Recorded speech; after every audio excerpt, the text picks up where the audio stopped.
In this session, we'll be focusing on exporting or downloading two different JPEG images and replace these with your design. So let's go ahead and start. I'm gonna zoom in to the two views. The two views we want is going to be two corner views. So the first view is going to be from this corner, back right corner.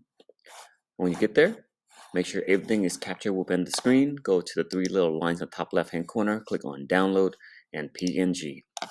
This will be the image you want. You can click on export as PNG and press export. You do that again to the front side corner, and then we're gonna go ahead and download one more. So we'll go to the other side, just like this. It'll be the front corner. Same thing, go to top left hand corner, download PNG, and press export as a PNG. Once you have the two PNG files set up, you're gonna go to the assignment and replace these images. Let's show you how to replace these images now. I'm gonna click on the image I want to replace, and on the top middle, click on replace image, click upload for computer, and go to download. That's where your file will be. You're gonna find your file basically going around here.